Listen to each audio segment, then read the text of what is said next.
it's me next, and during the last 12 months I've been lucky enough to do some truly remarkable things. But as a gamer, it's the gaming challenges that really stand out, the way in which the Gadget Show uniquely brings the real world and the virtual world crashing together.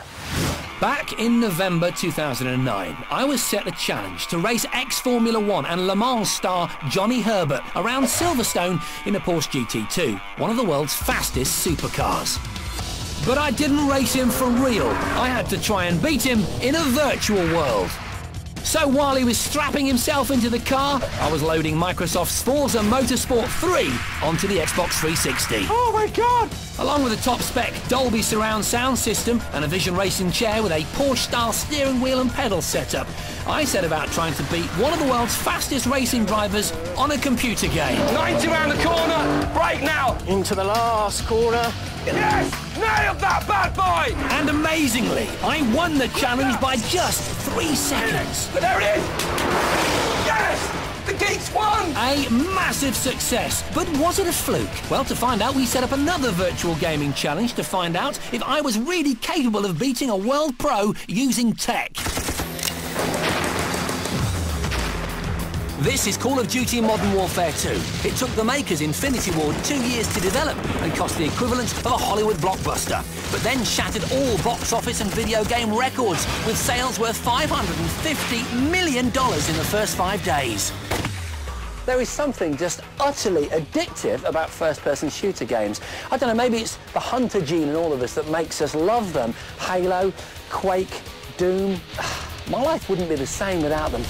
We've created a challenge that, as far as we know, has never been tried before. By analysing the game footage, we've been able to replicate, in real life, a level of Modern Warfare 2. OK, this is Bognor Regis, not Beirut, but the things that matter are completely accurate. The number of targets, the distance between them, and the layout of the building all mirror the game. The game developers call it the pit, a training exercise at the start of the game that's designed to teach you your combat skills and have them assessed. The mission is short and sweet. From the start point, there's a 50-metre dash across open ground, into a building and an upper flight of stairs, before you jump back down to ground level for a further 50-metre run to the finish line. Along the way, there are 24 enemy targets, and you've got to hit the lot. But you've got to be careful not to hit these, the civilians. There are 11 of them dotted throughout the map. You've got to do that in as quick a time as possible, but it's not just about speed, it's also about deadly accuracy. So all I need now is a real-life soldier who is as good in the actual world of human conflict as I am in the virtual one. Which is where this guy comes in.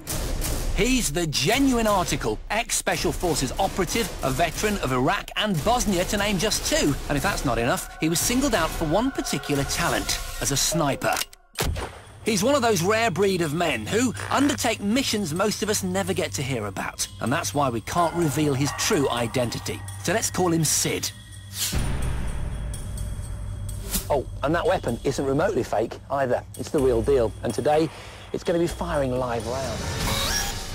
To stand a chance, my choice of equipment had to be equally deadly. So I've specified a big 50-inch screen so that I can feel right in the middle of the action.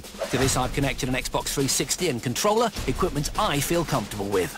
And to block out the sound of live gunfire just 30 metres away, I've gone for this soundbar from Yamaha, the YSP 4100. Check it out, in just 1 metre's worth of units, there's 40 speakers and 2 subwoofers. Hopefully that's to do justice to the game's surround sound. Meanwhile, just across from my tented gaming enclosure, Sid was performing a final weapons check. This was it. We were both armed and set. There would be no going back. We were ready for the ultimate one-on-one first-person frag fest. Oh, I am so nervous, man. My hands are like wobbling. 3, 2, 1... Go. We were off, and immediately adopted different tactics. Sid went straight into a static shooting position, picking off a handful of targets in one go, while I set off immediately, taking my opening shots on the move. With his targets down, Sid was hot on my heels, but halfway round the first part of the course, he stopped again and rapidly took out his remaining enemies.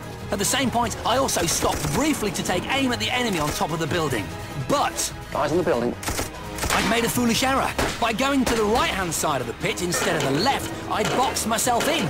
Getting around the remaining obstacles cost me precious time, and incredibly, Sid beat me to the front of the building by 2 crucial seconds. And his fast, clinical accuracy continued inside. I thought the stairs might hold him up, but he cleared these in a couple of strides. Meanwhile, I was now on the ground floor. Change magazine, run up the stairs. I was hitting all the targets, but I wasn't fast enough because Sid was already at the jump point and still had a 1-second lead. Okay, jump. But I knew this would be my last chance to overtake him. Sid had reached the last section of the pit. The finish line was in his sight. I figured that by positioning myself perfectly, I might be able to take out more than 1 target with each shot.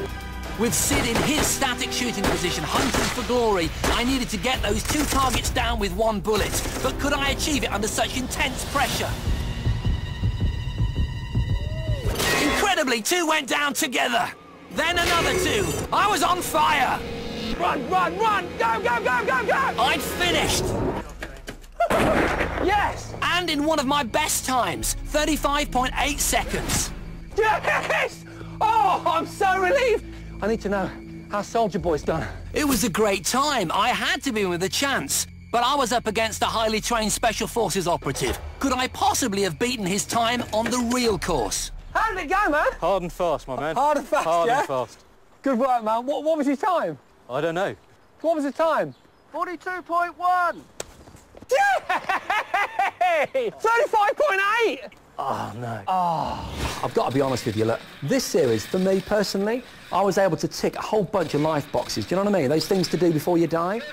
But as a gamer, it's got to be, for me, the Call of Duty Modern Warfare 2 challenge. Do you know, I knew that you were going to say this, but surely it could have been that incredible climax to the surprise challenge show.